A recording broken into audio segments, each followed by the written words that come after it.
नमस्कार. सर्व सभासदांचं मनपूर्वक स्वागत. आज आपल्याकडे काही गेस्टसुद्धा आले आहेत, त्यांचं सुद्धा स्वागत. जे पाहुणे आले त्यांचंही स्वागत. जे नाट्यप्रेमी आहेत, जे पुलप्रेमी आहेत, त्या सर्वांचं स्वागत. आज महाराष्ट्राचं लाडकं व्यक्तिमत्व म्हणून ज्यांना संबोधित केलं जातं त्या आपल्या पार्लेकर पुलंचा स्मृतिदिन आहे आणि त्यांच्या आठवणी आपण आज जागवणार आहोत, असा आजचा कार्यक्रम आहे. हॅलो, नमस्कार. आजचा कार्यक्रम सुरू करूया. बॅकड्रॉपवर आपल्याला दिसत आहेत एकमेव पुल. त्यांना एकमेव का म्हणायचं, तर आपण हा कार्यक्रम संपेल त्यावेळेला नक्कीच त्याचा विचार करू.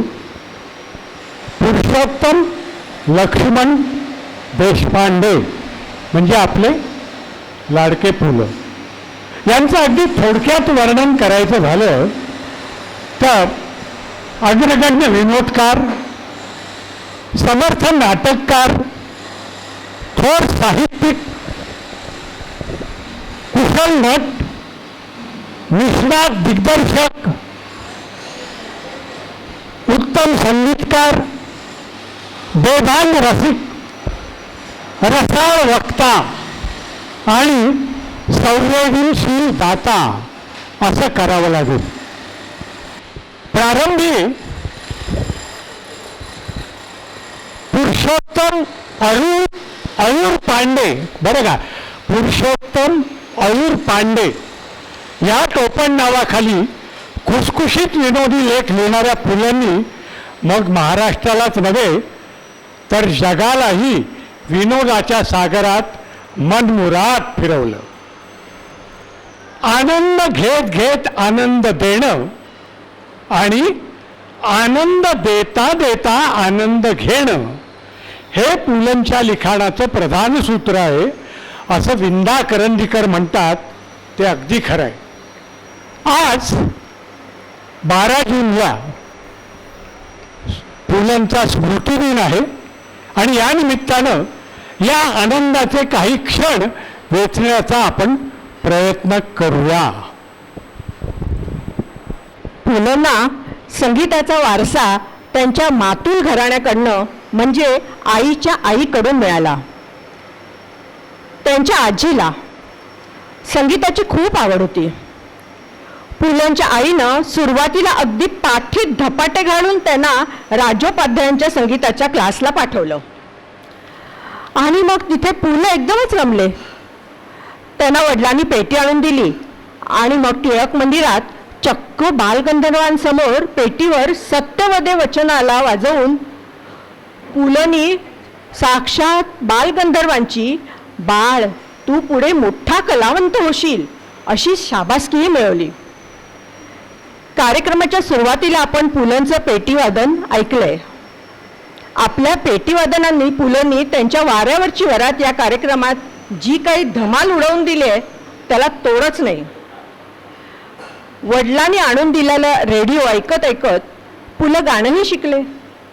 मंगल पिक्चर्सचा मोठी माणसं हा पुलंनी संगीत दिलेला पहिला चित्रपट.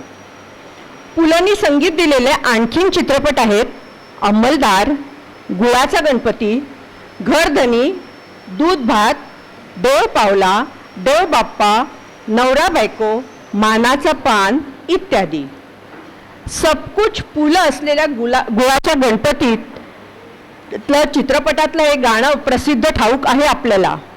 सॉरी, त्या गाण्याचे गीतकार आहेत ग बी माडगुळकर आणि मूळ गायक कोण आहे हे आपल्या सगळ्यांना माहिती आहे, भीमसेन जोशी.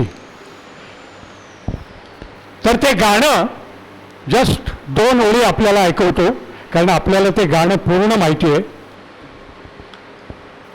इंद्रायणी काठी, इंद्रायणी काठी, देवाची आळंदी लागली समाधी, ज्ञानेशाची हो ज्ञानेशाची इंद्रायणी काठी इंद्रायणी काठी इंद्रायणी काठी इंद्रायणी काठी.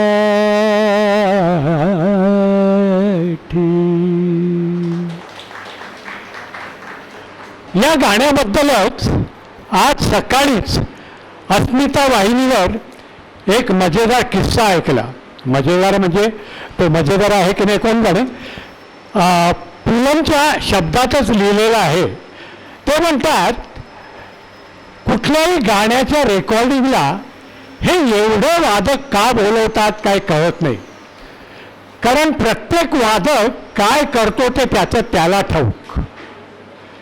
पण गोव्याच्या गणपतीमध्ये गणपतीच्या चित्रपटाचं रेकॉर्डिंग करताना ह्या इंद्रायणी काठी या गाण्याचं रेकॉर्डिंग करताना ते म्हणाले त्यावेळेला मोजकेच वादक होते. नेमका ऑर्गनवाला आला नाही. आता ऑर्गनवाला एकच, त्यावेळेला काय आजच्यासारखा ऑर्केस्ट्रा नव्हता. मग करायचं काय. फार मोठा कठीण प्रसंग उद्भवला. बरं त्यावेळेला काय स्टुडिओ घेतलेला, त्याचं भाडं ते म्हणले टॅक्सीच्या मीटरप्रमाणे त्याचं मीटर चालू झालं होतं. करायचं काय. कर्मधर्म संयोगाने वसंतराव देशपांडे तिथे आले. त्यांना हा सगळा मामला कळला आणि मग ते पुरुषोत्तम देशपांड्यांना म्हणाले घाबरू नको, मी ऑर्गन वाजवतो. आणि इंद्रायणी काठी या मूळ रेकॉर्डमध्ये वसंतराव देशपांडे यांनी ऑर्गन वाजवलंय. लहान मुलांशी पुलंचं एक वेगळंच नातं होतं बरं का. आजोबा पुलं यांचा एक गमतीदार लेख आता आपण वाचूया. आपण सगळेजण या आजोबा भूमिकेतून किंवा आजी भूमिकेतून ऑलरेडी गेलेलो आहोत किंवा काही जण त्यातून जात आहोत, तेव्हा आपल्याला हा लेख फार भावतो. ऐकूया तर. मी एक नापास आजोबा. सध्या तुम्ही काय करता या प्रश्नाचं 2 नातवांशी खेळत असतो याच्या इतकं सत्याला जवळ जाणारं दुसरं उत्तर माझ्यापाशी नाही. नातवंडांची तलफ कशी येते हे आजोबा आजीच जाणतात. नातवंड हे म्हातारपणाला लागलेलं जबरदस्त व्यसन आहे. अचपळ नातवांच्या मागून धावणं हा गुडघ्यांच्या संधिवातावर रामबाण उपाय आहे. आणि एरवी खांदेदुखीमुळे वर न जाणारे हात नातवंडांना उंच करताना जरा सुद्धा तक्रार करत नाहीत. सध्या म्हणजे काय अशा प्रश्नांच्या माऱ्याला मला तोंड द्यायला लागतंय. बरं नुसत्या उत्तराने भागत नाही, मला दाखव असा हुकूम सुटतो. शब्दांची नवी पालवी फुटल्यासारखा वाक्यांना बहर फुलत असतो आणि वाक्यरचनेत पूर्णविरामाने संपणाऱ्या वाक्यांपेक्षा प्रश्नचिन्हाने संपणारी वाक्य अधिक.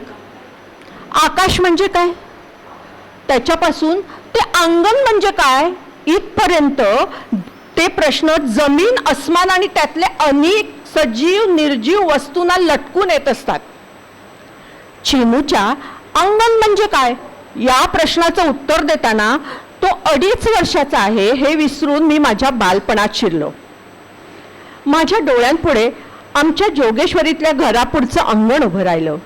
मी त्या अंगणाचीच गोष्ट चिनूला सांगायला लागलो. त्याला त्यातलं किती कळत होतं ठाऊक नाही, पण विलक्षण कुतूहलाने भरलेले 2 कमालीचे उत्सुक डोळे एकटक या आजोबाला असं काय झालं अशा भावाने माझ्याकडे पाहतायत आणि माझी अंगणातली गोष्ट ऐकतात एवढंच मला आठवतं. चिनूचं ते ऐकणं पाहण्याच्या लोभानं मी मनाला येतील त्या गोष्टी त्याला सांगत असतो. मात्र त्यात अनेक भानगडी आहेत. एखाद्या पुस्तकातले हत्तीच्या चित्रावरून हत्तीची गोष्ट सांगून झाली की आता वाघाची गोष्ट कळ अशी फरमाईश होते. मी त्या हत्तीच्या कथेत वाघाची एंट्री घडवून आणतो. हत्तीच्या गोष्टीत वाघ चपकल बसल्याच्या आनंदात असतानाच धाकट्या बंधूंचा शिट्टी फुंकरल्यासारखा आवाज येतो. दाखव. काय दाखव? वाघ. हत्तीच्या चित्रात मी केवळ बाबा लोकांच्या आग्रहास्तव वाघाला घुसवलेला असतो, प्रत्यक्ष चित्रात तो नसतो. पण हत्तीला पाहून वाघ कसा डोंगरामागे पळाला ही गोष्ट रचायला लागते. सुप्रसिद्ध साहित्यिक पु ल देशपांडे यांच्या निर्मितीक्षम प्रतिभेची अशी तोंडी परीक्षा सकाळ संध्याकाळ चालू असते. पहिली गोष्ट चालू असताना दुसरी सांग अशी फरमाईश झाली की पहिल्या गोष्टीत आपण नापास झालो हे शहाण्या आजोबांनी ओळखावं आणि निमूटपणे दुसऱ्या गोष्टीकडे वळावं. या सगळ्या गोष्टींना कसलीही कुंपणं नसतात. इकडल्या गोष्टीचा राजा तिकडल्या गोष्टीतल्या भोपळ्यातून टुणूक टुणूक जाणाऱ्या म्हातारीला जाम लावून पाव देतो. वाघाचा हॅपी बर्थडे होतो आणि इंजिन दादा काय करता या गाण्याला इंजिनाला रुळावरून उचलून आकाशात नेणारी स्वीकृत कडवी तयार करायला लागतात. लहान मुलासाठी लिहिलेलं प्रत्येक गाणं आपण नव्यानं रचलं पाहिजे असा चिनूचा आग्रह असतो. त्यामुळे इंजिन दादा काय करता या गाण्याचं चिनू दादा काय करता असं होतं. मग कोळसा मी खातो, पाणी मी पितो, गावाला जातो नव्या ऐवजी इडली मी खातो, सांबार मी पितो, हाताला जातो नव्या असं होतं. पुणे विद्यापीठाच्या प्रवेशद्वारापाशी मोठं सुंदर कारंज आहे. युनिव्हर्सिटी मधलं कारंज बघायला जाणं हा या नातवंडाबरोबरचा दिवसाआडचा कार्यक्रम असतो. ते कारंज कसं पाहायचं हे मात्र या आजोबाला नातवाने शिकवलं. ते कारंज कधी कधी बंद असतं, पण ते बंद नसून त्याला झोप आले असं मला चिनूमुळे समजलं. शांग भोलानाथ आज कारंज उडेल काय असं म्हणत म्हणत त्या रस्त्याला लागायचं आणि तिथून परतताना त्या नाचत्या फवाऱ्यांना गुड नाईट, स्लीप टाईट असं करावं लागतं. कारंजाला गुड नाईट केलं नाही तर तो ललतं हे गुपित मला चिनूकडून कळलं. सध्या मला जीवनातल्या अनेक गुह्यतम गोष्टी सांगणारे हे 2 गुरु लाभलेत. थकत चाललेल्या डोळ्यांना नव्या ताकदीने जगाकडे पाहायला शिकवणाऱ्या गुरुजनांची फार आवश्यकता होती. पाषाणातल्या तलावात ट्रक्स धुतात असं मी मानत होतो, पण तिथे ट्रक्सना अंघोळ घालतात पण त्या लढत नाहीत ही बातमी मला चिनूनं दिली. आशूच्या हात स्वच्छ धुतल्यावर कमळा शाटके दिसतात हे मला कळलं नव्हतं. पण स्वारी गद्यात असते तोपर्यंत ठीक आहे, पण बुश करणाऱ्या ट्रकचं गाणं सांग ना असली ऑर्डर आली की मी हैराण होतो. नातवंडाबरोबर आजोबांनाही तो खेळ साधला तर हरवलेलं बाळपण पुन्हा गवसतं. हल्ली हा खेळ मला रोज खेळायला लागतो. एकदा या चिनू आशीला घेऊन चक्कर मारायला निघालो होतो. बाबा ब्लॅकशिप पासून स्वप्नात दिसला लानीच्या बागपर्यंत गाण्याचा हलकल्लोळ चालला होता. शेवटी हा तारसप्तकातला कार्यक्रम आवरायला मी म्हणालो, आता गाणी पुरे, गोष्टी सांगा. गोष्टीत किंचाळायला कमी व्हावं असतो नाही का? कुणाची गोष्ट? राजाची गोष्ट सांग. आशू, चिनूदादा गोष्ट सांगतोय, गप्प बसून ऐकायचं. हा सांग चिनोबा.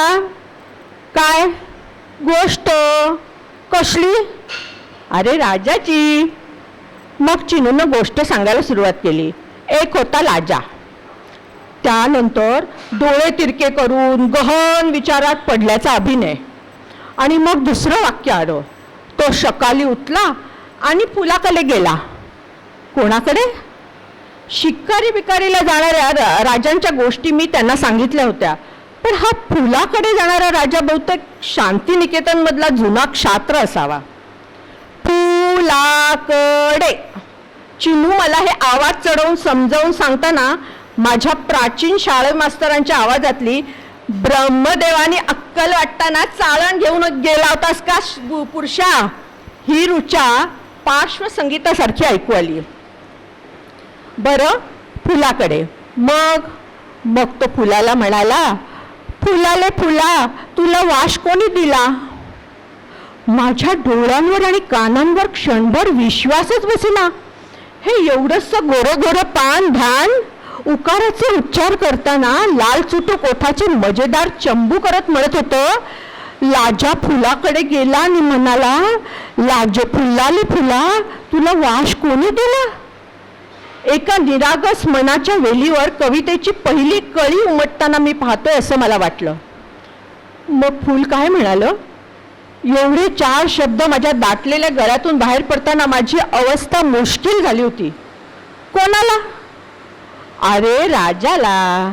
राजाने फुलाला विचारलं ना, फुला रे फुला, तुला वास कोणी दिला?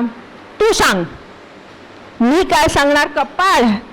फुला रे फुला, तुला वास कोणी दिला? या प्रश्नाचं उत्तर द्यायला लागणाऱ्या प्रतिभेची वाटणी चालू असताना देवापुढे चाळण नेण्याची दुर्बुद्धी मला नक्की झाली असावी. फुला रे फुला, तुला वास कोणी दिला? या प्रश्नाचं उत्तर मला अजूनही सापडलेलं नाही. सुदैवाने माझे छोटे परीक्षक हा प्रश्न विचारायचे विसरून गेले, तरी त्या परीक्षेत मी नापास झाल्याची माझी भावना मला विसरता येत नाही. नुसती गोळ्या जर्दाळूंची रास देऊन आजोबा होता येत नाही. फुलाला वास कोणी दिला या प्रश्नाचं उत्तरही आजोबाला ठाऊक असायला लागतं, आणि तेही यमकाशी नाते जुळवून. आजोबा पु ल ऐकून मजा आली ना. पु ल एक खट्याळ कवीही होते, हे किती जणांना माहिती आहे? ऐकूया पुलंच्या काही कविता. पुलंची पहिली कविता आहे वटसावित्री. परवाच आपण वटसावित्रीचा सण सेलिब्रेट केला. त्याची कविता ऐका. हे वटेश्वरा, आज तुझ्या बुंध्याला गुंडाळलेलं सूत, आज तुझ्या बुंध्याला गुंडाळलेलं सूत उद्या पहाटे मी उलट फिरवून घरी परत नेणार आहे. उद्या पहाटे मी उलट फिरवून घरी परत नेणार आहे. तेव्हा आजचं सूत हे एक नुसतंच बंडल आहे, हे ध्यानात ठेव. तेव्हा आजचं सूत हे नुसतंच बंडल आहे, हे ध्यानात ठेव. त्यांची दुसरी कविता आहे प्रश्न. आताशा बुडणाऱ्या सूर्याला बराय उद्या भेटू असं म्हणाला की तो म्हणतो, कशावरून कशावरून? मधल्या रात्रीची तुला अजूनही इतकी खात्री आहे? मधल्या रात्रीची तुला अजूनही इतकी खात्री आहे? अहो, सूर्य ना आता म्हातारा झाला आहे. अहो, सूर्य ना आता म्हातारा झाला आहे. ह्या पुढची कविता आहे, एक होती ठमाबाई. अहो, एक होती ठम्माबाई, तिला सोशल वर्कची घाई. रात्रंदिवस हिंडत राही, रात्रंदिवस हिंडत राही, पण वर्कच कुठे उरलं नाही, वर्कच कुठेच उरलं नाही. वर्क थोडे बाया फार, प्रत्येकीच्या घरची कार. नोकर शोफर बेराकूक, घरात आंबून चाललंय सुख. अहो, नोकर शोफर बेराकूक, घरात आंबून चाललंय सुख.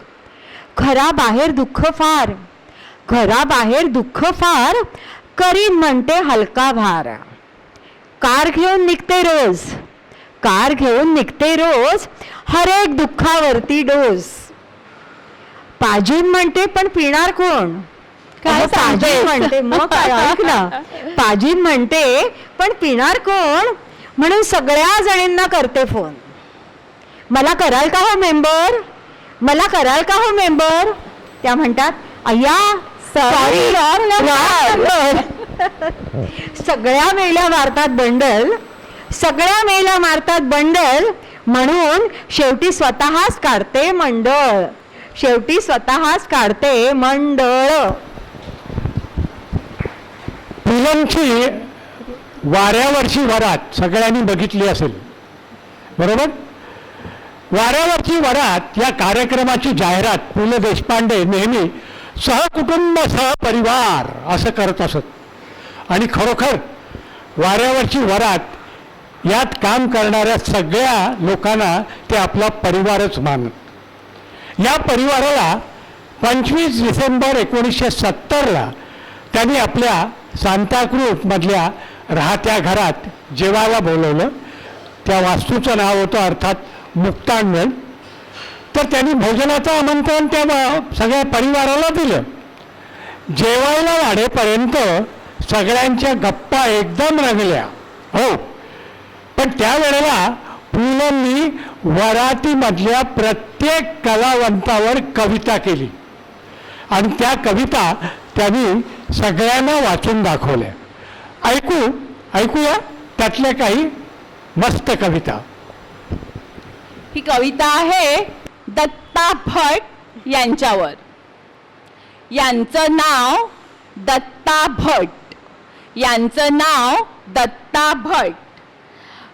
केवढा तरी मोठा नट, नाटककार तर दत्ता दत्ता, म्हणत शोधित येती पत्ता. प्रेक्षक देखील येण्याआधी, बरं का, प्रेक्षक देखील येण्याआधी नीट वाचून घेतात यादी. नसते जर का दत्ता भट, नाही पाहणार खेळ फुकट. नसेल जर का दत्ता भट, नाही पाहणार खेळ फुकट. एकदा काय झाली कथा, सोलापुरात खेळ होता. कुठे? सोलापुरात. भटांची मग एंट्री झाली. नुसत्या एंट्रीलाच टाळी, कुणी अर्थात करीत कुचारी. म्हणतात त्यांनीच आतून मारली टाळी. म्हणतात त्यांनीच आतून मारली टाळी. लोक म्हणती भट्टो भट्टो, हे विश्राम बेडेकर डिट्टो. सध्या पण तो सरला अंमल. सध्या पण तो सरला अंमल. हल्ली राजा प्रा तोरडमल. एक एक ऍक्शन ला जवाब, हा तर ऍक्टिंग का नवाब. एक एक ऍक्शन ला जवाब, हा तर ऍक्टिंग का नवाब. एक तर ऍक्शन ऐसी होती, ऍक्शनलाच वन्स मोर देते. एक तर ऍक्शन ऐसी होती, ऍक्शनलाच वन्स मोर देते. गावोगावी हेच घडते, स्वतः भटच सांगत होते. जिकडून तिकडून आहा आहा, पुढचा मजकूर मागे पहा. जिकडून तिकडून आहा आहा, पुढचा मजकूर मागे पहा. सोलापुरात ऍक्शन झाली. कुठं? सोलापुरात. ठरल्यासारखी पडली टाळी. एकच मात्र आवाज आला, ऐका हा, एकच मात्र आवाज आला, वन्स मोर, वन्स मोर म्हणाला. थिएटर होते एवढे कोंडले, त्या शिंच्याचे नाक चोंडले. वाईट वाटून घेऊ नका, एकच येते मनात शंका.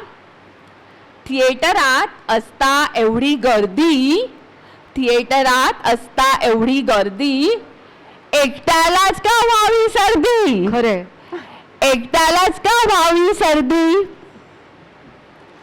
पुलंची दुसरी कविता आहे लालजी देसाई यांच्यावर.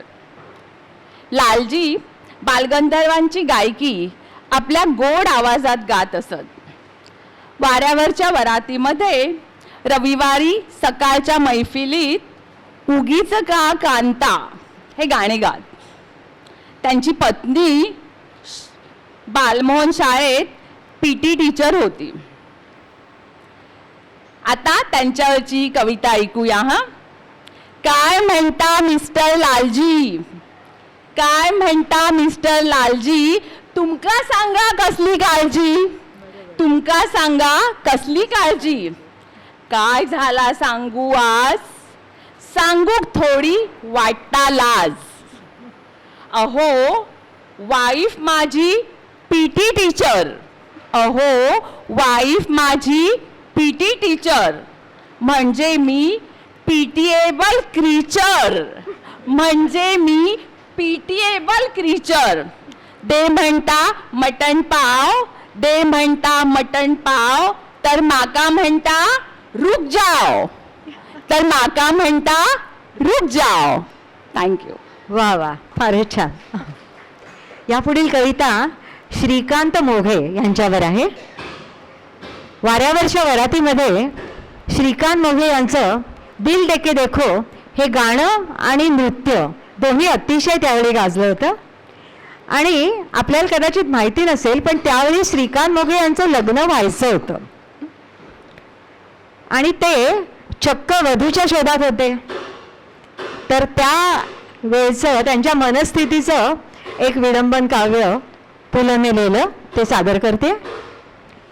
हाच तो श्रीकांत मोघे, अहो हाच तो श्रीकांत मोघे, सतत पहिल्या ओळीत बघे, सतत पहिल्या ओळीत बघे. पहिल्या ओळीत तिसरी खुर्ची, तिच्यात होती लवंगी मिरची. पहिल्या ओळीत तिसरी खुर्ची, तिच्यात होती लवंगी मिरची. अटकर बांधा चिकना फेस, भुरुभुरु उडत होते केस. अटकर बांधा चिकना फेस, भुरुभुरु उडत होते केस. नाटक संपता श्रीकांत मोघे, नाटक संपता श्रीकांत मोघे, भरभर मेकअप पुसून निघे. गर्दी म्हणते तो बघ, तो बघ, गर्दी म्हणते तो बघ, तो बघ, श्रीकांत मोघे धावला लगबग. दिसली पुनरपि गुप्त जाहली, दिसली पुनरपि गुप्त जाहली, मनात त्याच्या ओळ उमटली. गर्दीमध्ये दिसली पोर, ढगातून चंद्राची कोर. गर्दीमध्ये दिसली पोर, ढगातून चंद्राची कोर. युगायुगांचा चातक मोघे, पुन्हा धावला वेगे वेगे. युगायुगांचा चातक मोघे, पुन्हा धावला वेगे वेगे. काय चाहले कुणास नकळे, चटकन भिडले दोन्ही डोळे.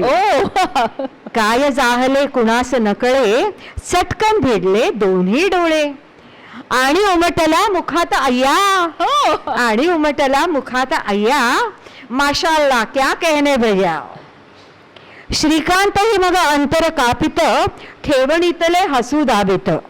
श्रीकांत ही मग अंतर कापित, ठेवणीतले हसू दाबित. जवळ पोहोचला दोन हातावर, गळ्यातला सावरीत मफलर. ऐका, माफ करा हा मिस्टर मोघे, अभिनय पाहून आम्ही दोघे. करा हो मिस्टर मोघे, ऐक ना, अभिनय पाहून आम्ही दोघे. खुश झालो फारच सुंदर, आपण म्हणजे 10वे वंडर. जरा बावरून जाती मोघे, जरा बावरून जाती मोघे, शब्द ऐकता आम्ही दोघे.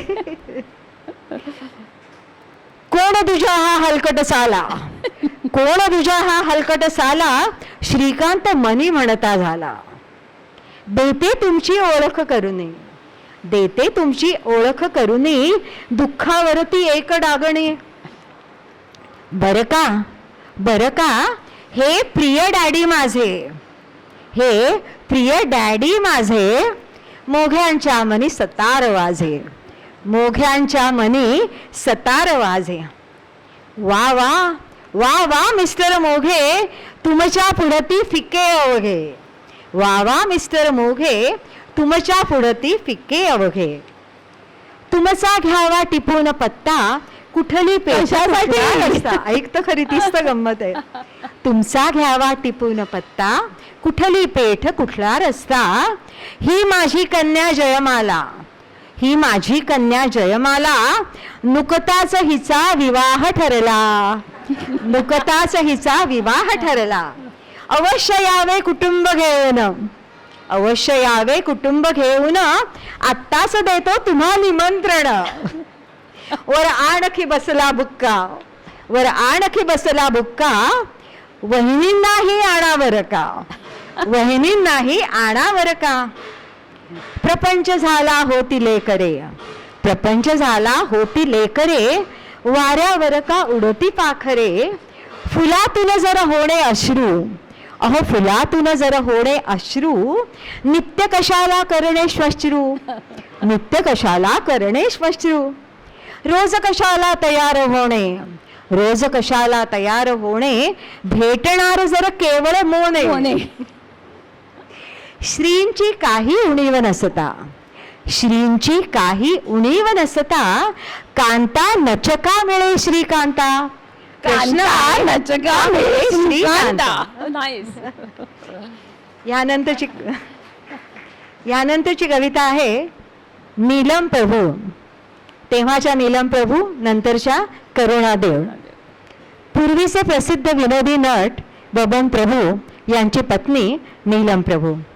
अतिशय गोड आवाज लाभलेल्या आकाशवाणी मुंबई केंद्रावर निवेदक म्हणून त्या काम करायच्या आणि वाऱ्यावरच्या वरातमध्ये मालू ही भूमिका त्यांनी साकारली होती. त्यांच्यावरचं काव्य ऐका. सकाळपासून मध्यरात्रीला रेडिओवरती हल्ला गुल्ला, सकाळपासून मध्यरात्रीला रेडिओवरती हल्ला गुल्ला, भिकार भजने टुकार गाणी, भिकार भजने टुकार गाणी, ओकत असते आकाशवाणे. नाटक कसले नुसते रडणे, नाटक कसले नुसते रडणे, कसले भाषण ते बडबडणे. भगिनींचे चऱ्हाट चालू, एकीकडे भगिनींचे चऱ्हाट चालू, कामगार मंडळ तर झोपाळू. बस्ती फडतुस गायक बाया, बस्ती फडतुस गायक बाया, नाही आसू नाही माया. देवत किती श्रोते सगळे, देवत किती श्रोते सगळे, रेडिओ प्रति असे दूषणम, पण मुंबई केंद्रावरी परंतु, ऐका हा, मुंबई केंद्रावरी परंतु एकच नीलम परमभूषणम, एकच नीलम परमभूषणम. धन्यवाद.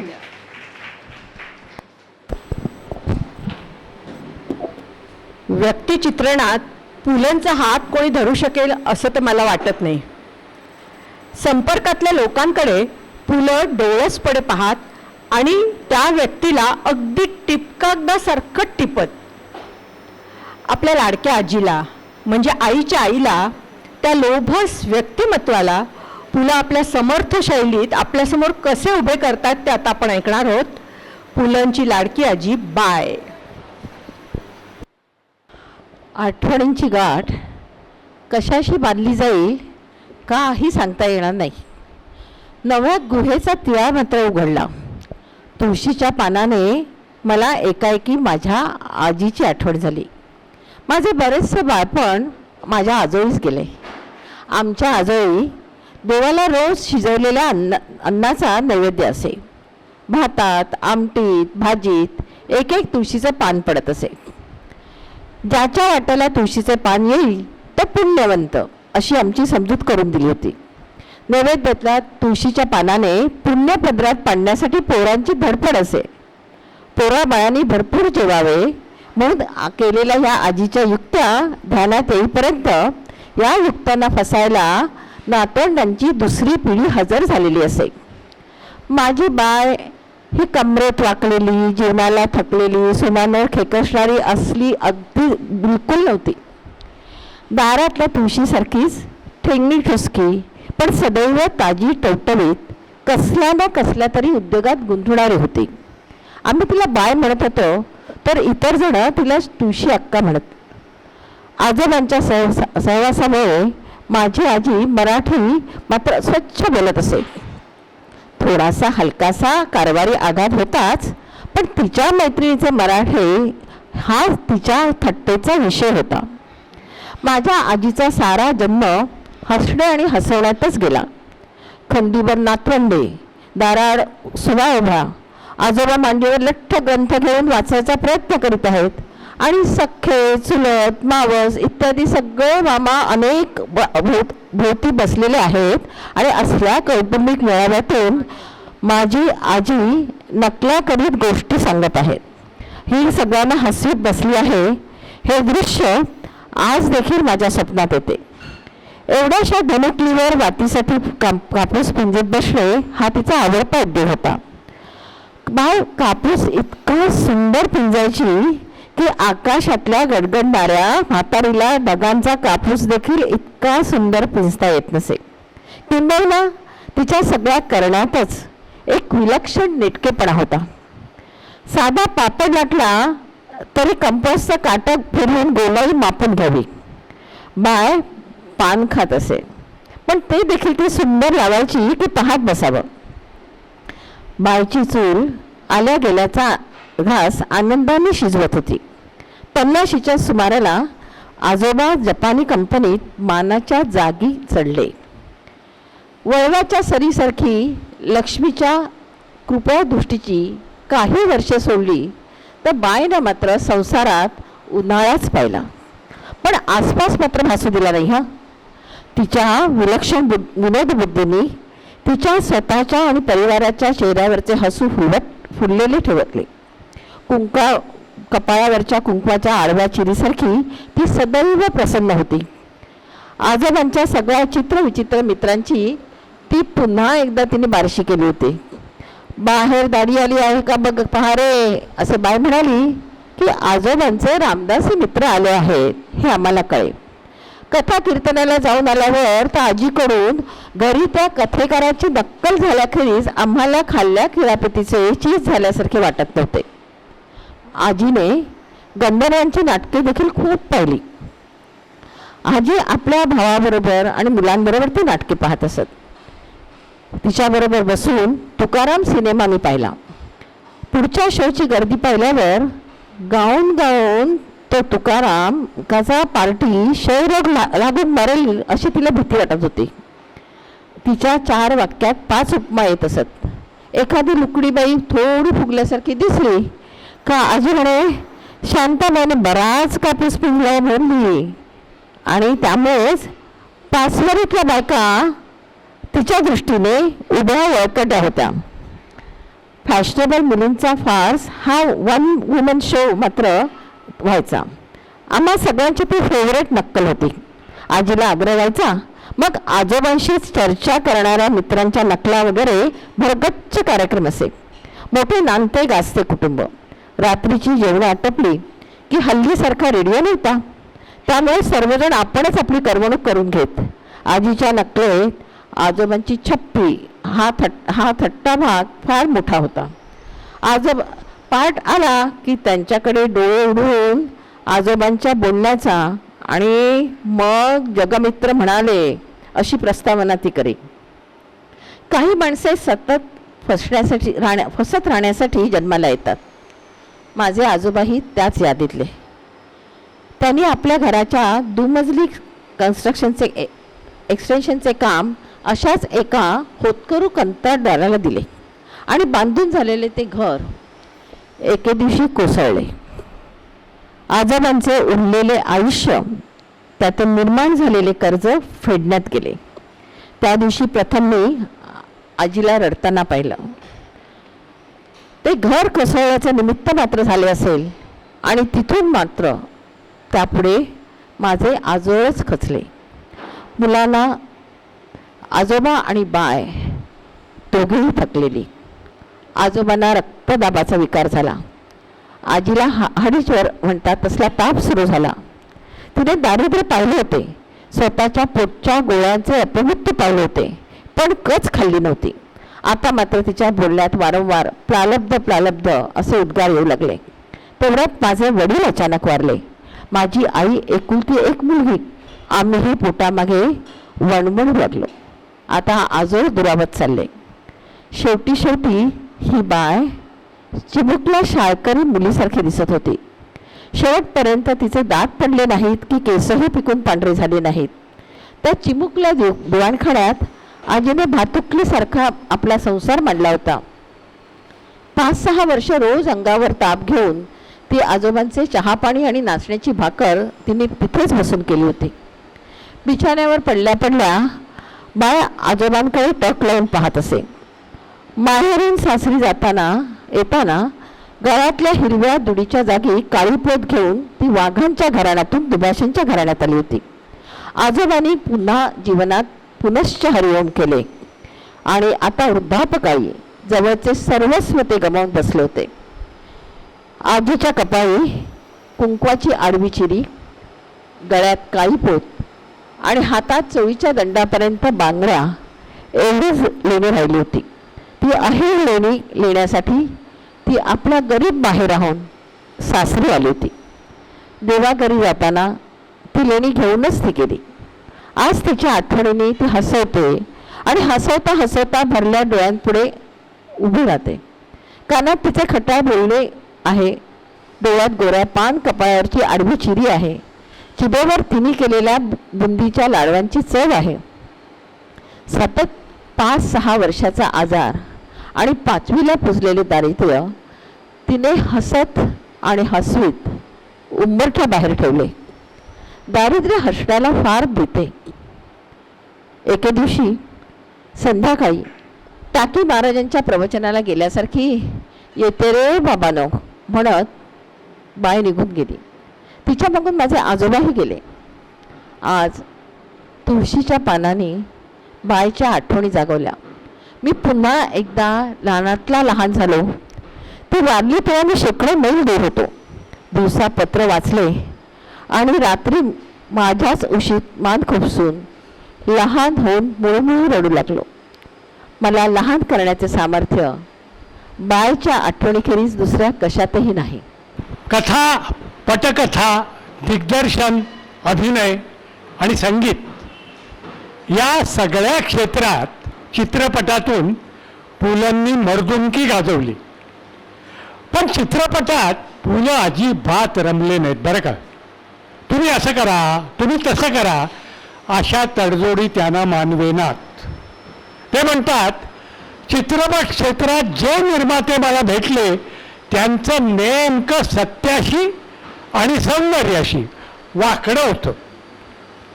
आणि म्हणूनच जेमतेम 10 वर्ष काम करून पुलंनी हाताशी 15-16 सिनेमांचे करार असूनही हे क्षेत्र चक्क सोडून दिलं. पण संगीत हे पुलंच्या नसानसात वाहत होतं. त्यांनी चित्रपटाला जी गाणी दिली ती चित्रपट गीतं अगदी अजरामर झाली. ऐकूया त्यातलं एक चित्रपट गीत. देव पावला चित्रपटातलं, कौसल्याचा रामबाई. गीतकार आहेत ग दी माडगुळकर, मूळ गायिका माणिक वर्मा. कबीरा से विणते शेले, कबीरा से विणते शेले, कौसल्य रामबाई, कौसल्य राम.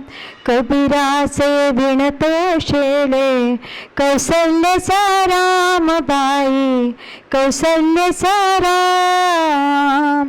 भाबड्याला भक्तासाठी देव करी काम, कौसल्य रामबाई, कौसल्य राम. एक एक तारी हाती भक्त गाई गीत, एक एक धागा जोडी, धागा जोडी. जानकीचा नाथ, जानकीचा नाथ. राजा घनश्याम, कौसल्य रामबाई, कौसल्य राम. दास राम नामी रंगे, राम होई दास. एक एक धागा गुंते, धागा गुंते. रूप ये पटास, रूप ये पटास. राजा घनश्याम, कौसल्य रामबाई, कौसल्य राम. विणून सर्व झाला शेला, पूर्ण होई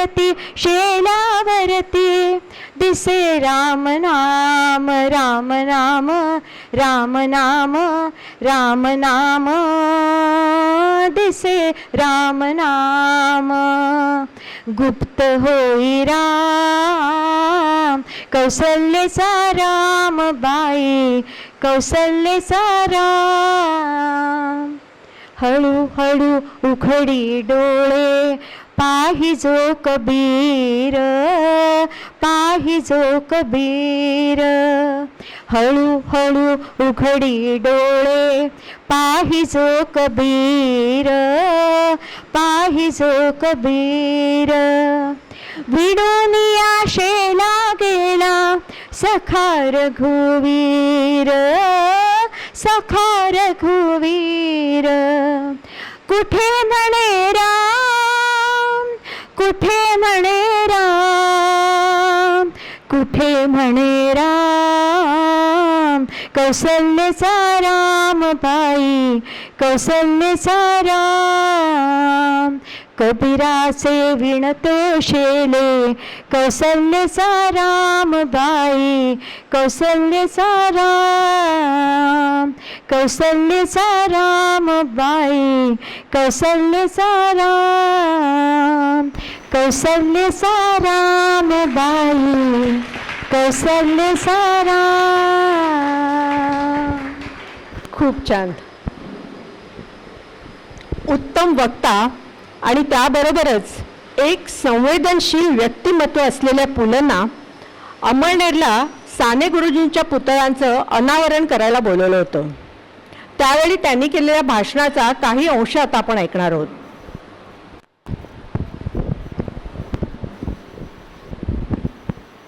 मित्र हो, मी हे आमंत्रण मिळाल्यापासून विचार करतोय की मी असं काय पुण्य केलं होतं म्हणून माझ्या आयुष्यात हा प्रसंग आला. मग मला कळतंय की मला इथे का बोलवलंय. आपल्या महाराष्ट्राच्या परंपरेमध्ये पहा, भगवंतापेक्षा भक्ताला महत्व जास्त आहे आणि मी साने गुरुजींचा भक्त आहे. या भूमिकेतूनच मला हा मान मिळालेला आहे. देवाच्या भक्तीमध्ये मला फारसा रस नाही, पण देवत्वाच्या भक्तीमध्ये मात्र मला अतिशय रस आहे. बोरकरांची एक कविता आहे, जीवन त्याना कळले हो मी पण ज्यांचे पक्व फळापरी सहजपणाने गळले हो. तर ज्यांचं मी पण पक्व फळापरी सहजपणे गळलं अशी माणसं मी माझ्या आयुष्यात पाहिली. त्यांच्यात साने गुरुजींच्या तुलनेचं मला दुसरं कोणीही आढळलेलं नाही. साने गुरुजींचा अगदी साधा विचार होता की यथार्थपणे जगायचं असेल तर दुसऱ्यासाठी जगा. साने गुरुजींनी जीवनामध्ये सगळ्यात जर विचार केला असेल तर तो दुसऱ्याचा केला. आणि संस्कृती याचा अर्थच मी असा समजतो की दुसऱ्याचा विचार प्राधान्यानं मानणं म्हणजे संस्कृती. दुसऱ्याचं दुःख पाहून त्याला झालेल्या वेदना आपल्यालाही व्हाव्यात अशी काहीतरी निसर्गानं योजना करून देताना एक प्रचंड निर्मिती, त्याला मी निर्मितीच म्हणतो, अशी निसर्गानं आपल्यामध्ये ठेवलेली आहे. त्या निर्मितीला आपण अश्रू म्हणतो. इतकी सुंदर निर्मिती जीवनामध्ये दुसरी कुठलीही नाही.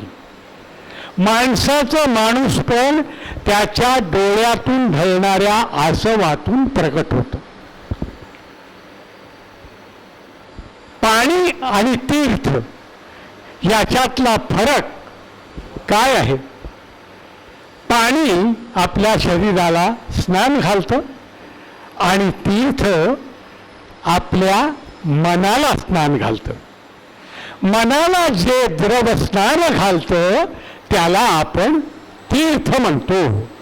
आणि अशा प्रकारचं अश्रुतीर्थ, जसं धारातीर्थ असतो, वरुण तीर्थ असतो, अरुण तीर्थ असतं, काशी तीर्थ असतं, तर अशा प्रकारचं एक पवित्र अश्रू तीर्थ, अशी अनेक तीर्थाच्या तीर्थ साने गुरुजींनी आपल्या साहित्यातून आपल्याला उभी करून दिली.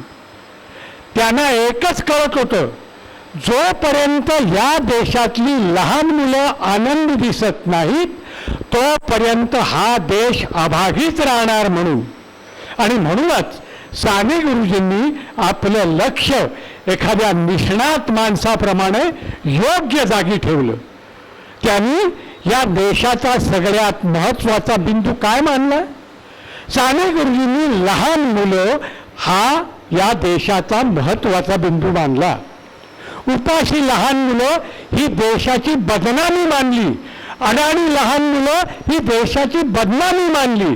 आणि म्हणून त्यांनी एक मोठा मंत्र आपल्याला सांगितला, करी मनोरंजन जो मुलांचे, जडेल नाते प्रभूशी त्यांचे. त्यांनी पूजा कोणाची केली? तर लहान मुलांची केली. आणि म्हणून मी तुम्हाला सांगतो, लहान मुलांना आनंदात ठेवणं हे कर्म कठीण काम आहे. लहान मुलं सगळ्यांनाच आवडतात. जोपर्यंत ती हसत असतात, ती नाचत असतात, तोपर्यंत सगळ्यांनाच आवडतात. पण रडणारं मूल हे फक्त आईचं असतं. मुलाला आईशिवाय दुसरं त्यावेळी कोणीही घेत नाही. साने गुरुजी हे असे जीवनभर आई होऊन राहिले आणि आईसारखी पदवी महाराष्ट्रात दुसरी कुठलीही नाही. काहींनी मला सांगितलं की पंढरपूरची आठवण सांगा. आता त्यात थोडासा आत्मगौरव असल्यामुळे ती सांगावी की नाही हे मला कळत नाही. हरिजनांना मंदिर प्रवेश करता यावा यासाठी साने गुरुजींनी उपोषण केलं होतं आणि मग त्यांनी तो मंदिर प्रवेश केला. त्यावेळी जे गाणं म्हटलं होतं ते लिहिण्याचं भाग्य मला लाभलं. जीवनामध्ये आपण धन्यता मानावी असे जे क्षण येतात तसा तो क्षण होता आणि तसाच दुसरा क्षण असंख्य वर्षांनंतर आज पुन्हा आपण मला आणून दिलात, त्याबद्दल मी आपला आभारी आहे. धन्यवाद. उपजत विनोद बुद्धीच्या जोरावर पुलंनी लोकांच्या आयुष्यात किती आनंदाचे मळे फुलवले आहेत हे आपल्याला माहिती आहे. पण दुःखाचे डोंगर कोसळलेल्या लोकांना ते जास्त कळतं. खरं तर हे मोठं समाजकार्यच म्हटलं पाहिजे.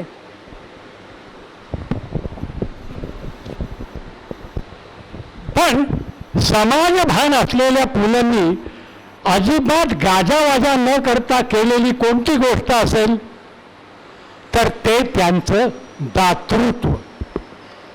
शेकडो संस्थांना कोट्यावधी रुपयांची त्यांनी मदत केली. बाबा आमटे यांच्या प्रकल्पांचे तर ते आश्रयदातेच होते. NCPA national centre for the performing arts या आशियामधल्या अत्यंत नामवंत संस्थेचे मानक संचालक म्हणून पुलंनी काही वर्ष काम केलं आणि ते करताना अनेक गुणी गरजू कलावंतांना प्रोत्साहन देऊन त्यांच्या कलाकृतींचे कार्यक्रम त्यांनी सादर केले. पुलंनी आकाशवाणीवर तर काम केलंच, पण त्याचबरोबर भारतात दूरदर्शनची सुरुवात करण्यातही पुलंचा सक्रिय सहभाग होता. तुझं है तुझं पाशी हे पुलंचं नाटक म्हणजे मराठी नाट्यसृष्टीतला मैलाचा दगड म्हटला पाहिजे. मग सजू आणि दादू, नवगोकुळ, छोटे मासे मोठे मासे अशा अनेक एकांकिका, तर एक झुंड वाऱ्याशी, अंमलदार, सुंदर मी होणार, आम्ही लटिकेना बोलू, ती फुलराणी अशी अनेक अनेक उत्तम नाटकं पुलंनी लिहिली. प्रसिद्ध जर्मन नाटककार ब्रेक्स्ट याच्या थ्री पेनी ऑपेरा याचं रूपांतर पुलंनी केले आणि त्याचं नाव आहे 3 पैशाचा तमाशा. ऐकूया त्या नाटकातला एक प्रवेश.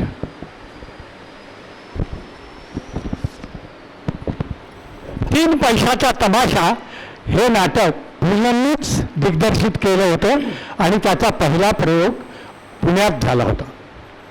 3 पैशाचा तमाशा. 3 पैशाचा तमाशा आणलाय आपल्या भेटीला. 3 पैशाचा तमाशा आणलाय आपल्या भेटीला. इकडून तिकडून गोळा करून धरून नट्या वेठीला. इकडून तिकडून गोळा करून धरून नट्या वेठीला. 3 पैशाचा तमाशा. गाव मवाली अंकुशदादा. गाव मवाली अंकुशदादा. लालन मालन त्याच्यावर फिदा. लालन मालन त्याच्यावर फिदा. औक्षित भेटल्या दोघी एकदा. औक्षित भेटल्या दोघी एकदा. गंमत बघा.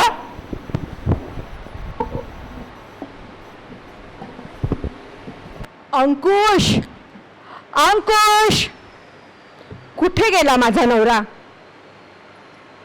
काय ग? कोण तू? तू कोणते आधी सांग मला. मी अंकुशची बायको. देवा ब्राह्मणांच्या साक्षीनं लग्न झालंय आमचं. हे मंगळसूत्र बघ. खूप मिळतात हं असली मंगळसूत्र बाजारात. हो, अंकुशना विचार, ते सांगतील तुला. हा हो अंकुश. अरे मेल्या फसवलंस की मला. बाई, इकडे या. नाही, तुमचा राग मी समजू शकते, पण काय करणार. अहो, असतो एखाद्याला बायकांचा नाद. पुरुष माणूस म्हटला म्हणजे असते त्याची एखादी भानगड. म्हणजे तुला म्हणायचं काय मी भानगड? काय ग नाव काय तुझं? माझं नाव मालन. तुझं नाव मालन तर माझं नाव लालन. मीच केलंय ह्याचं पालन. याला घातलंय मी न्हाऊ, याला घातलंय मी खाऊ. मीच चुरलेत याचे पाय. ऐकलंस? मीच चुरलेत याचे पाय. बोल तुझं म्हणणं काय आता. ऐक. नको लावूस कलागती. नको लावूस कलागती. अंकुश हा माझाच पती. आता बोल बोल बोल की ग माले. लालू, कशी मी बोलू? तुझं तोंड नको खोलू. मोठी आली रंभा.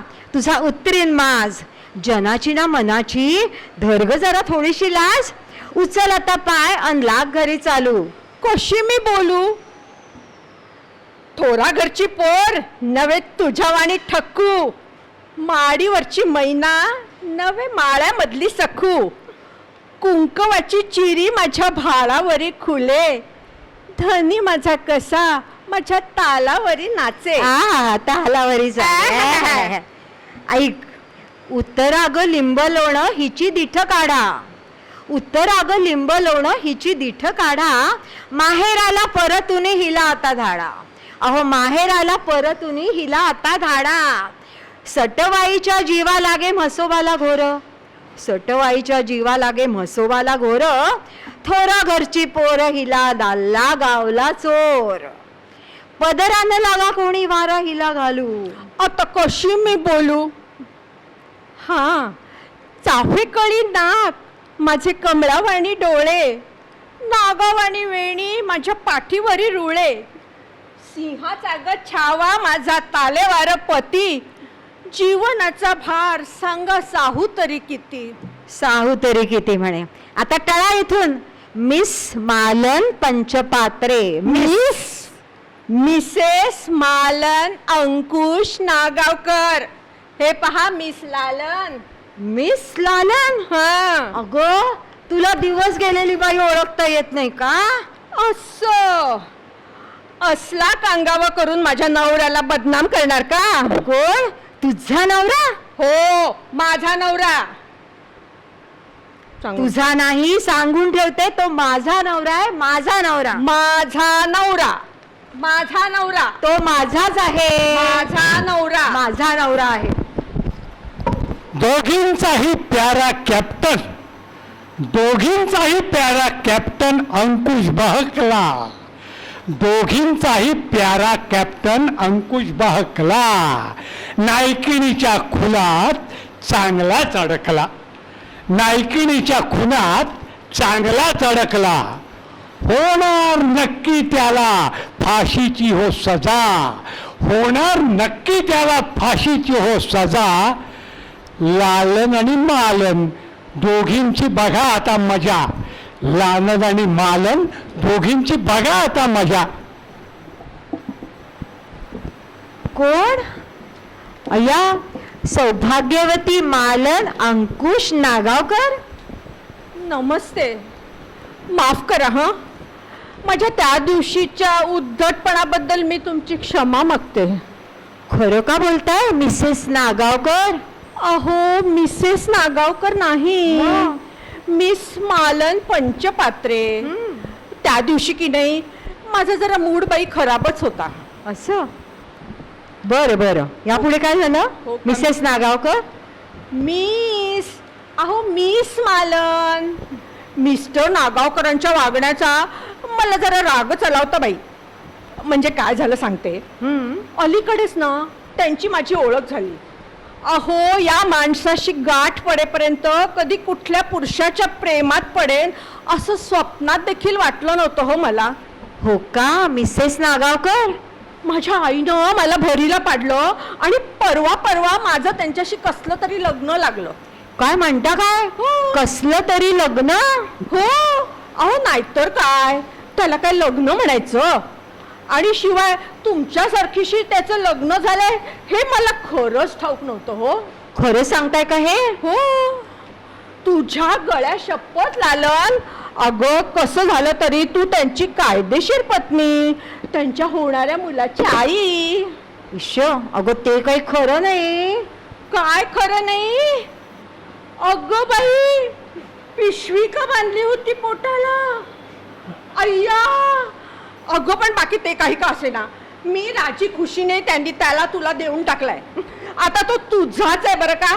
अगं पण मालन, मला नकोय तो, तुलाच घे. नाही नाही नाही, तुलाच घे, तुझाच आहे तो. नाही, तो तुझाच आहे. तुझाच तुझाच आहे. तुझाच आहे, तुझाच नवरा, तुझाच. चला.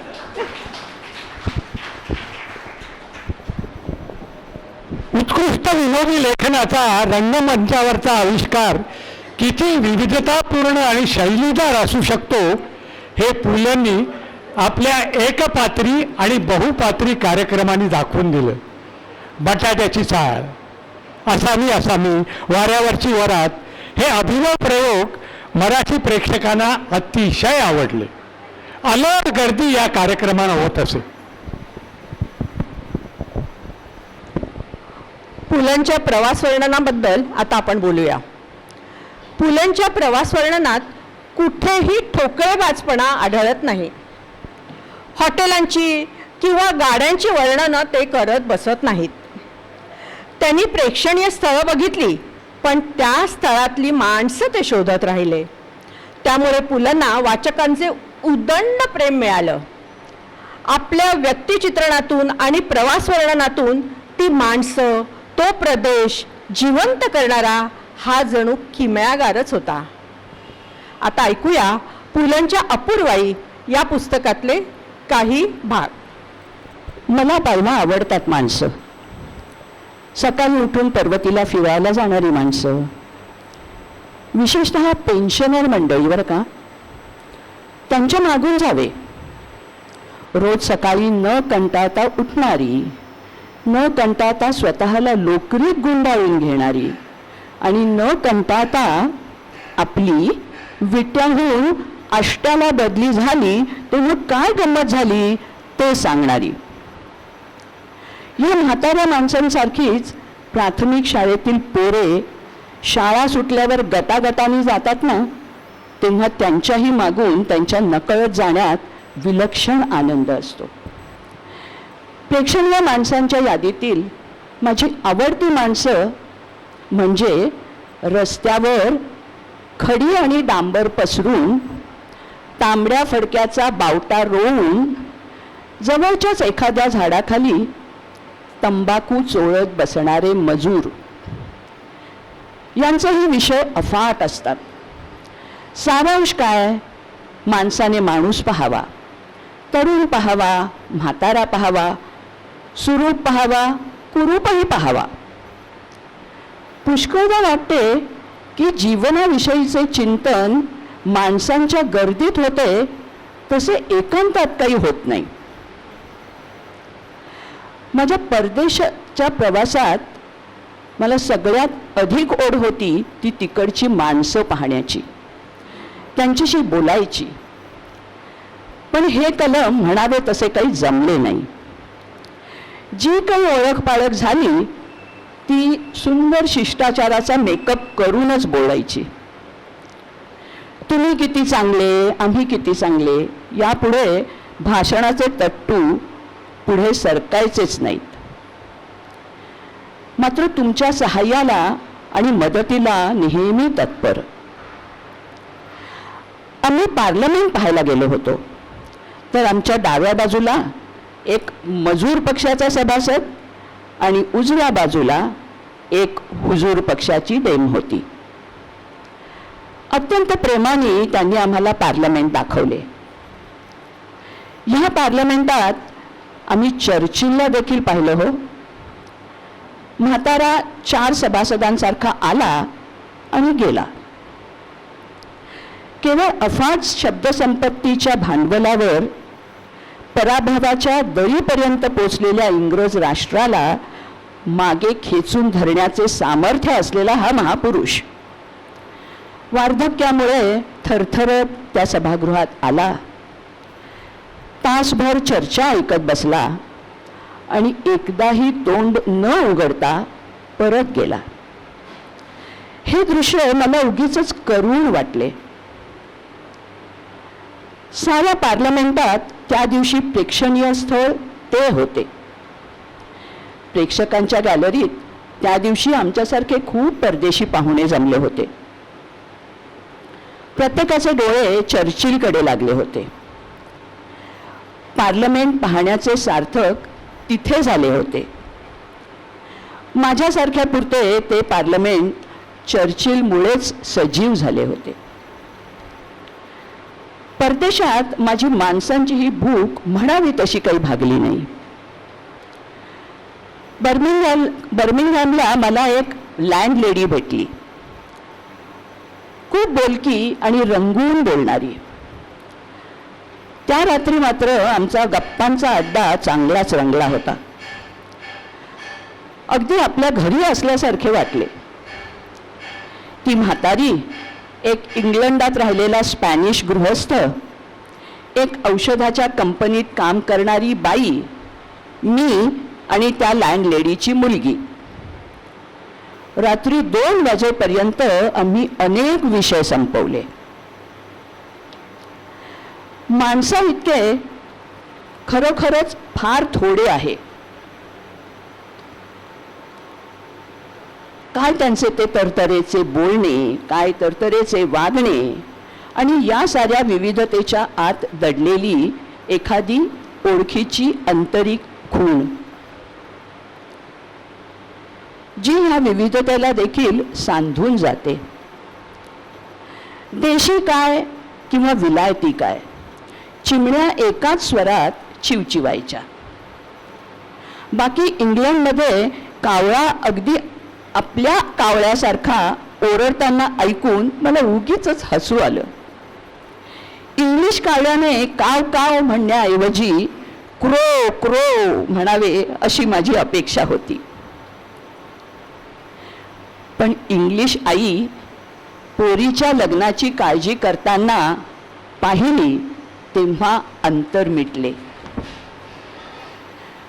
ओठांवर अडवी लिपस्टिक लावली काय किंवा कपाळी कुंकवाची अडवी चिरी लावली काय, पोरगी वाढली ह्या चिंतेने व्याकुळ झाली नाही तर ती आई कसली. मला असल्या आया आणि सुपात मीठ अधिक पडले की कावणारे बाप, तसंच कार्ट्यांनो जरा गप्प बसा म्हणून ओरडणारा माणूस आणि सगळा साला वशिल्याचा कारभार असं म्हणून कुरकुरणारे कारकून वगैरे माणसांच्या इंग्रजी बांधणीच्या आवृत्त्या खरं पाहायच्या होत्या. पण तो योग फार कमी आला याची मला आजही हुरहुर वाटते. रसेल नावाच्या BBC मधल्या नाट्य विभागातल्या एका निर्मात्याकडे मी जेवायला गेलो होतो. तेव्हा पूर्वीच्या मेड सर्वंट्स आता नाहीत, गेल्या म्हणून हळहळणारी त्याची बायको भेटली आणि समाधान वाटले. इंग्रजी घरातली काय किंवा रस्त्यातली काय, ही शांतता खरोखरच भयान वाटते. एक तर रस्त्यात थंडीमुळे की काय कोण जाणे, कोणी तोंड उघडत नाही. किलबॉमच्या बाजारात एकदा भाजीवाल्यांची कोबी फुलवर भेंडी घ्या स्वस्ती लावलिया या छापाची आरोळी ऐकून खरोखरच मला खूप समाधान वाटले.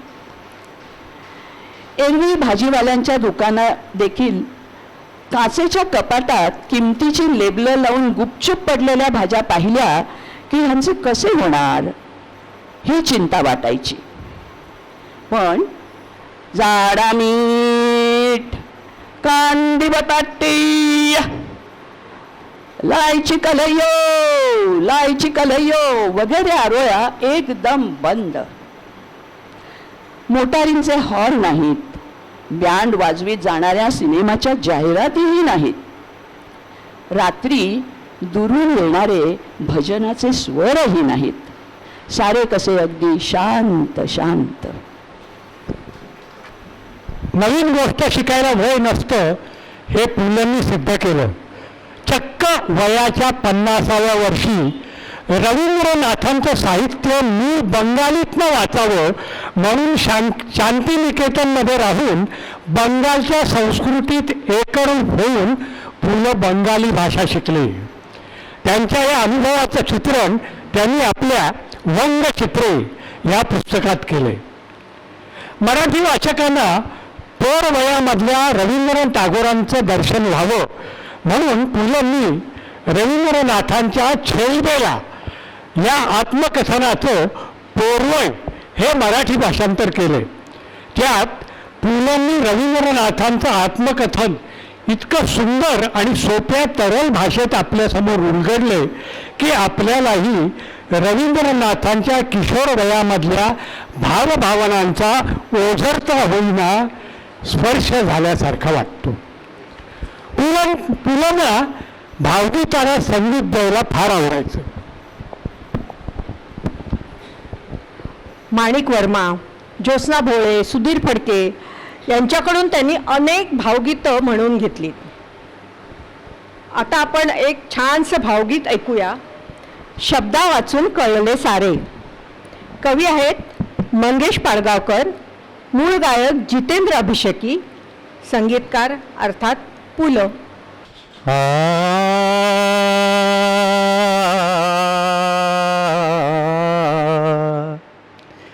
शब्दा वाचून कळले सारे, शब्दांच्या पलीकडले शब्दांच्या पलीकडले. प्रथम तुला पाहिले आणिक घडून येते घडले, घडून येते घडले, घडून येते घडले. अर्थ नवा गीतास मिळाला, अर्थ नवा गीतास मिळाला.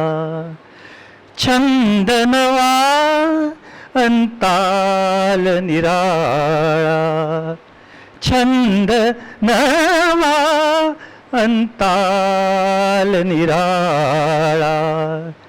त्या दिवशी का प्रथमच माझे सूर सांग अवघडले अवघडले, सूर सांग अवघडले, शब्दा वाचून कळले सारे, शब्दांच्या पलीकडले, शब्दांच्या पलीकडले, शब्दांच्या पलीकडले. आठवते पुनवेच्या रात्री, आठवते पुनवेच्या रात्री,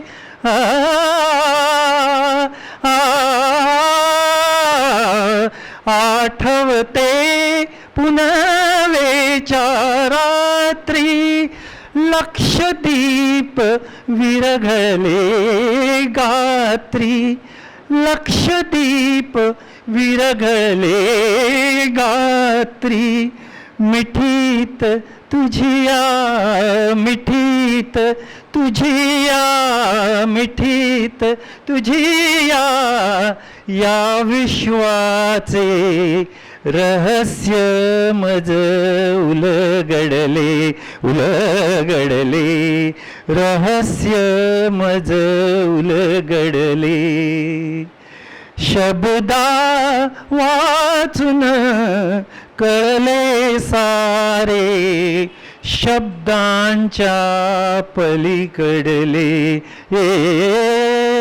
शब्दांच्या पलीकडले, शब्दांच्या पलीकडले.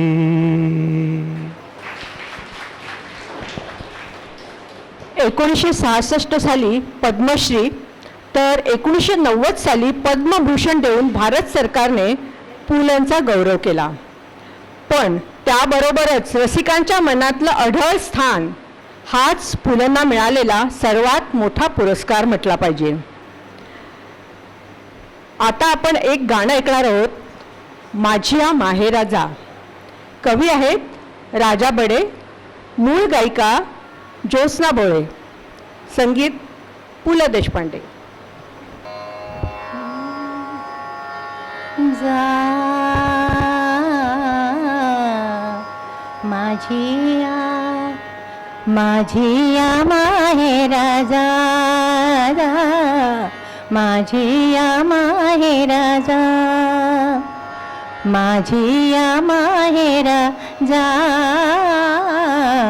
माझिया माहेरा जा, माझिया माहेरा जा, जा रे पाखरा, माझिया माहेरा जा, माझिया माहेरा जा. देते तुझ्या सोबतीला आतुरले माझं मन, देते तुझ्या सोबतीला आतुरले माझं मन, वाट दाखवाया नीट माझी वेडी आठवण, माझी वेडी आठवण, मायेची माऊली सांजची सावली, मायेची माऊली सांजची सावली, माझा ग भाई राया, माझिया माहेरा जा, जा माझिया माहेरा जा. माझ्या रे भावाची उंच हवेली, माझ्या रे भावाची उंच हवेली, वहिनी माझी नवी नवेली, वहिनी माझी नवी नवेली, मोड्या रे सांबा सांबाची, भोळ्या रे सांबाची भोळी गिरिजा, माझी या माहेराजा जा, माझी या माहेराजा, माझी या माहेरा जा, माझी या माहेरा जा, माझी या माहेरा जा. अंगणात पारिजात तिथे घ्या हो घ्या विसावा, अंगणात पारिजात तिथे घ्या हो घ्या विसावा, दरवळे बाई गंध, चोहीकडे गावो गावा, चोहीकडे गावो गावा, हळूच उतरा खाली फुलं नाजूक मोलाची, हळूच उतरा खाली, हळूच उतरा खाली, फुलं नाजूक मोलाची, माझ्या माय माऊलीच्या काळजाच्या ती तोलाची, काळजाच्या ती तोलाची, तुझी ग साळुंकी आहे बाई सुखी, तुझी ग साळुंकी तुझी ग साळुंकी आहे बाई सुखी, तुझी ग साळुंकी आहे बाई सुखी, सांगा पाखरानो, सांगा पाखरानो तिची एकानी,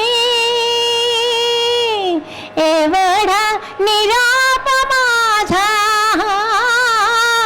एवढा निराप माझा, माझी माहेराजा,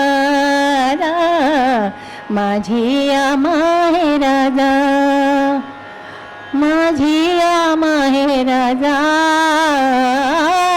माझी माहेरा जा, माझी माहेराजा, माझी माहेरा जा,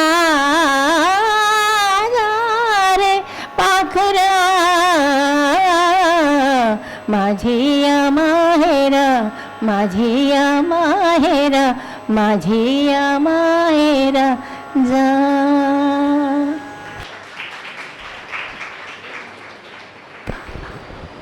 पुलंनी दिलेलं संगीत किती मधुर होतं याचा अंदाज आला ना. हा कार्यक्रम करायची संधी दिल्याबद्दल सर्वप्रथम मी भाग्यश्रीताई परीख आणि दिलासा कार्यकारिणीचे मी आणि सुरेखा आभार मानतो. त्याचप्रमाणे आजच्या कार्यक्रमासाठी यथायोग्य असा बॅकड्रॉप एकमेव पूल हा उपलब्ध करून दिल्याबद्दल अनिश दाते आणि रश्मीताई या दोघांचेही खूप खूप आभार. अनिश दाते यांना मी रंगमंचावर बोलवतो. खूप खूप धन्यवाद. Thank you very much. फारच छान, फारच छान. हे एकमेव, आता आपण पुलंचे अनेक पैलू पाहिले ते एकमेव आहेत की नाही याची सगळ्यांनाच खात्री पटेल आणि त्याला अनुरूप असा हा आजचा बॅकड्रॉप आहे. थँक्यू. आजच्या कार्यक्रमासाठी अतिशय मेहनत घेऊन स्लाइड्स बनवले आमच्या ज्योत्स्नाताई कोरगावकर यांनी, त्यांचे देखील आभार. त्याचबरोबर प्रतिभाताई सराफ, भाषाताई, रश्मीताई, विद्याताई, ज्योत्स्नाताई आणि सतीश यांनी या कार्यक्रमात सहभाग घेऊन खरोखरच आम्हाला खूप खूप सहकार्य केलं. दीपा दीक्षित आणि LSSचा सेवक वर्ग यांनी देखील खूप मेहनत घेतली, त्यांचे देखील आभार. तर आज आपण पुनः प्रत्यय घेतला, पाहिले, ऐकले झाले बहु होतील बहु परंतु या समहा असे एकमेव फुल. दुसऱ्याला हसवण्याचा दुर्मिळ गुण अवगत असलेले पुलं स्वतःबद्दल काय सांगतात ते जरा पाहूया, ऐकूया आणि या कार्यक्रमाची सांगता करूया. धन्यवाद. नमस्कार.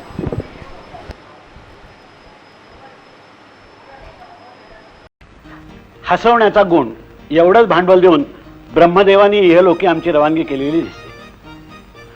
उद्या समजा वर गेल्यानंतर ब्रह्मदेवानी मला विचारलं की वत्सा पुरुषोत्तमा, तुला हे भांडवल देऊन मी खाली पाठवलं, त्यातून तू लोकांना काय दिलंस ते मला कथन कर. तर मी त्या ब्रह्मदेवाला सांगेन की ब्रह्मदेवा, मी लोकांना काय दिलं याचा मी कधीही हिशोब ठेवलेला नाहीये, पण लोकांनी मला जे काही दिलं ते मिळणं तुम्हा देवांच्या बापाच्या सुद्धा नशिबात नाहीये. लोकांनी मला त्यांच्या जवळची एक बहुमोल वस्तू दिलेली आहे, ती म्हणजे त्यांचं हास्य. तेव्हा तुम्ही लोकांनी त्यांना हास्य दिलं म्हणून ते तुमचे आभार मानतात.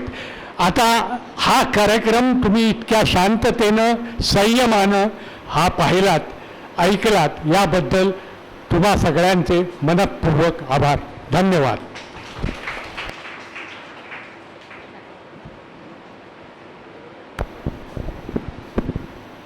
अर्थात आपल्याला कसा वाटला हे आपण यूट्यूबवरती टाकल्यानंतर लिहू शकता. यूट्यूबवरती येईल कार्यक्रम. आणि आता मी असं सांगते की जागेवरच अल्पोपहार मिळणार आहे. बागेशी तर या जरा एक अतुलची ओळख काही करून द्यायला नको, पण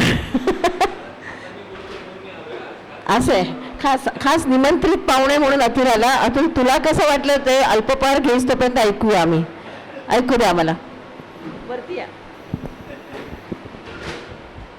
अल्पोपहार जागेवरच मिळेल, त्यामुळे जाऊ नका कोणी. हां काय? अच्छा, ओके ओके. धन्यवाद रश्मिताई. पुलंचं व्यक्तिमत्व जसं चतुरस्त्र तसाच कार्यक्रम आजचा सादर झाला असं म्हणायला हरकत नाही. माझ्या मते पुलंच्या कलागुणांतले जेवढे पैलू आपण सुरुवातीच्या पहिल्या स्लाईडमध्ये दाखवले गेले त्यातले सगळ्या पैलूंचं आय थिंक आपल्याला एक छोटंसं इथे धावतं दर्शन झालं आणि एक परिपूर्ण कार्यक्रम यांनी सादर केला.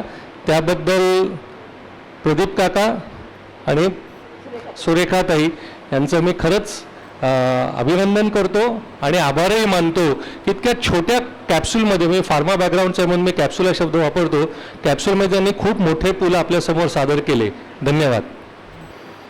अल्पोपहाराच्या याच्यामध्ये सांगायचं म्हणजे की वागेशीताई नेहमी घरी केक करतात, पण आता फार गडबडीत होत्या, त्यामुळे त्यांनी खास आपल्या सर्वांसाठी 20 तारखेची योजना म्हणून दिलेली आहे. आणि आपल्याला कोणाला जर ह्याविषयी बोलायचं असेल, जे बाहेरचे पाहुणे आले आहेत त्यांनी खरंच जर वाटत असेल आपल्याला तर 2 मिनटं बोला, कारण सगळ्यांना अल्पोपहार मिळेस तोपर्यंत आपण ऐकू शकता. पुलं हे आपल्या सगळ्यांचे खूपच, ज्यांच्याशी जवळीक आपण एवढे वर्ष साधली आहे अशी एक व्यक्ती होती. आणि आज त्यांच्या सहवासाचा पुन्हा प्रत्यय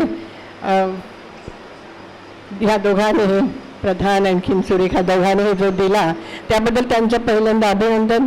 आजच्या कार्यक्रमात जे सहभागी झाले होते, ज्यांनी गाणी गायली त्यांचं सुद्धा, सगळी उचित गाणी होती, पुन्हा पुन्हा ऐकावीशी वाटतील अशी, त्यांचं सुद्धा अभिनंदन. अनिश दातेचं फार सुंदर पाहण्यासारखं चित्र आहे, त्याचं खूप अभिनंदन.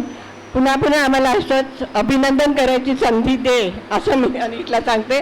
आज अनिश इथे मुद्दाम हजर आहे आणि त्याचा नेहमी, त्याच्या कलेचा नेहमी आम्ही फायदा घेऊ. आमच्या दिलासासाठी सुद्धा काहीतरी तो प्रयोग करून दाखव आम्हाला, असं मला एक त्याला विनंती करायची आहे. आपण बनवली होती. हां, ती गाडी त्यांनी बनवली होती, गाडीचा बरोबर आठवत आहे. पुलंच्याबद्दल सांगायचं म्हणजे मला खूपच जिव्हाळा आहे पुलंबद्दल. लहानपणीपासून आम्ही त्यांना देशपांडे काका म्हणून म्हणायचे, पार्ल्यातलेच होते. आमच्या घरी त्यांचं, माझ्या माहेर म्हणजे धुरंदर, माझे वडील सदाशिव धुरंदर, ते त्यांचे मित्र होते, त्याच्यामुळे खूप जवळीक होती. आमच्या घरी बटाट्याची चाळीचं वाचन सुरू झालेलं मला आठवतं. आणि बटाट्याची चाळ हे त्यांनी मला सांगायला अतिशय आनंद होतो की माझ्या वडिलांना अर्पण केलेलं आहे, इतर 2 मित्रांबरोबर अर्पण केलेलं आहे. आणि पुण्याला गेल्यानंतर अर्थातच फार आमचा सहवास नव्हता. माझ्याकडे त्यांची आठवण आहे, ती तुम्ही सगळ्यांनी पाहावी असं मला वाटतं. माझ्याकडे त्यांच्या हस्तलिखिताचं पुस्तक आहे जे मी खूप जपून ठेवलेलं आहे. ते LLB झाले गव्हर्नमेंट लॉ कॉलेजमधून आणि हे सगळे बऱ्याच जणांना माहिती नाही आहे. आणि त्यांची जी पुस्तकं होती ती त्यांच्या मित्रांच्याकडे असायची. माझ्या वडिलांनी मी जेव्हा LLB झाले तेव्हा ट्रान्सफर ऑफ प्रॉपर्टी हा एक विषय होता सेकंड LLBला. आणि पुलंच्या हस्ताक्षरातलं जे पुस्तक होतं आणि त्यांच्या ज्या नोट्स त्यांनी काढल्या होत्या त्या वाचून मी तो पेपर दिला होता ट्रान्सफर ऑफ प्रॉपर्टीचा. आणि हे पुस्तक मी आज इथे आणलेलं आहे, माझ्याकडे आहे. ज्यांना पुलंचं हस्ताक्षर पाहायचं असेल त्यांनी ते जरूर पाहावं. आणि मी इथे आहे, ठेवलेलं आहे हे पुस्तक. खूप जुनं हे पुस्तक पण पाहण्यासारखं आहे. त्याच्यामध्ये त्यांनी स्वतःची सही पुरुषोत्तम अशी मराठीत पण केलेली, इंग्लिशमध्ये लिहिलेलं आहे बरंचसं. मी आताच ते अतुलला दाखवलं. अतुल म्हणाला की आपण त्याचं काय करूया, त्याचं जतन करावं असं पुस्तक आहे, जतन करावं असं पुस्तक आहे. म्हणून आपण त्याचं ट्रान्सलेशन नाही करतायत काय की आपल्याकडे कॉपी करून ते एक आपल्या ग्रंथालयात ठेवावं असं त्याचं सजेशन आहे. त्याबद्दल खूप खूप आभार सगळ्यांचे.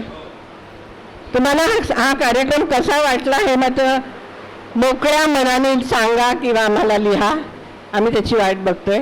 आवडलाच असेल कारण पुलं आपलेच आहेत, प्रधान आणखीन सुरेखा सुद्धा आपलेच आहेत आणि सगळेच दिलासामध्ये जे आमच्याकडे टॅलेंट आहे ते आज तुम्हाला बघायला मिळालेलं आहे. त्याबद्दल पुन्हा पुन्हा अभिनंदन. आणि ज्यांना पाहायचं आहे त्यांनी पुस्तक पाहावं अशी विनंती. आणि आज सगळ्यांनी आस्वाद घ्यावा. मावा केक मी करायला वेळ नव्हता, मी आणलेली आहे. आम्ही पार्लेकर म्हणजे माझं सगळं मामांचं कुटुंब, आईचं कुटुंब पार्ल्यातलं होतं, खर्सीकर म्हणून. तर त्यांचे ते शाळेतले मित्र एकमेकांचे. आणि आम्ही एकदा मुंजीला गेलो होतो. त्या मुंजीमध्ये आम्हाला पु ल देशपांडे भेटले होते आणि त्यांनी आईला अगदी जवळ घेऊन, म्हणजे कारण ते नेहमीचे त्यांचे परिचयाचे सगळेजण होते, जवळ घेऊन त्यांना विचारलं आईला की काय करतेस, कशी आहे, तुझ्या मुलांची नावं काय. तर आईने सांगितलं माझ्या बहिणीचं नाव निलिमा, माझं अस्मिता आणि अभिजित. तर त्यांनी त्या 2 सेकंदामध्ये त्यांनी त्यांचं विनोदी बुद्धी दाखवली आम्हाला. बघ तुझ्या मुलांची नावं इतकी सुंदर आहेत आणि माझं नाव बघ कसं पुरुषा, असं म्हणून स्वतःच्याच नावाची किल्ली उडवत मस्त आमचा एक छान वेळ घालवला होता. ही एक माझी छान आठवण आहे त्यांच्याबद्दलची, त्यांना प्रत्यक्ष भेटलेल्याची. धन्यवाद. की नवीन पिढीला अजूनही तो विनोद कळलं हे कठीण आहे, कारण नवीन पिढी कोणत्याही अशा वातावरणातनं गेली नाही आहे, खलबत्ता वरवंटा आणि ह्याच्यामधनं गेली नाही, त्यामुळे त्यांना त्याच्यातली गंमत किंवा काही कळणार नाही. आणि मुख्य म्हणजे काय की तरीही पार्ले टिळकच्या याच्यामध्ये आम्ही त्यांच्या कॅसेट्स होत्या, पाळीव प्राणी, नंतर इमारतीमध्ये कन्स्ट्रक्शन चालू असताना आपल्याला किती कौतुक असतं आपल्या घराचं की हा इकडनं इकडे माझं घर आहे, इकडनं आहे. आणि ते इतकं खरं असतं माहिती आहे, प्रत्येकाला वाटतं की मी घर बांधलं किंवा मी घर नवीन घेतलं म्हणजे काहीतरी गंमत, म्हणजे त्याच्यामध्ये खूप अप्रूप आहे. सगळेजण घरं घेतात पण आपण आपल्या कौतुकाने दाखवतो. तर तेव्हा त्यांचं जे वर्णन जी होती ही ती अगदी म्हणजे चिवडा खाल्ल्यानंतर खाली मीठ आणि साखर होते त्याच्या चवीपासून त्यांनी म्हणजे निरीक्षण केलेलं होतं. ते खरोखरच कौतुकास्पद आहे. मुलं बऱ्याच गोष्टी आमच्याकडे यायची तेव्हा सांगायची, आम्ही लहान होतो. त्यांची एक गोष्ट आठवली म्हणून मी सांगते. त्यांनी एकदा सांगितलं होतं, पार्ले टिळक विद्यालयात ते शिकत होते, माझे बाबा पण पार्ले टिळक विद्यालयातच होते. एकदा जादूगर आला होता शाळेमध्ये, मुलांना जादू दाखवायचं शाळेमध्ये असायचं, तर तो जादूगर आला होता. आणि ते एका मुलाला बोलावलं त्यांनी, कुणीतरी पुढे आता गोविंदा म्हणून एक मुलगा पुढे आला आणि त्यांनी त्याला सांगितलं तुझी अंगठी दे. एका मुलाला सांगितलं अंगठी दे आणि ही बघ मी जादूने कुठून तुझी अंगठी काढतो. आणि दुसऱ्या मुलाला बोलावलं आणि सांगितलं की आता हे केळं धर तू आणि केळ्यामधून आता अंगठी निघेल बहुतेक, असं सगळ्यांना वाटलं. त्यांनी केळं दिलं त्या मुलाच्या हातात आणि तो जादूचे प्रयोग दुसरे दाखवायला लागला जादूगार. आणि जादू संपल्यानंतर त्यांनी सांगितलं आण बाबा ते केळं. तर त्या मुलाला विसरलं मी केळं खाऊन टाकलं. तर असे विनोद हे पुलं आमच्याशी लहान असताना ते करायचे. खरं खोटं कोण जाणे. त्यावेळेला काही कळलं नाही की खरी गोष्ट होती, खरंच मुलांनी केळं खाल्लं किंवा नाही. पण अशा तऱ्हेच्या गोष्टी सांगण्यात ते अगदी वाकबगार होते. मला आत्ता एकदम आठवण झाली म्हणून मी तुमच्याशी शेअर केली. थँक्यू.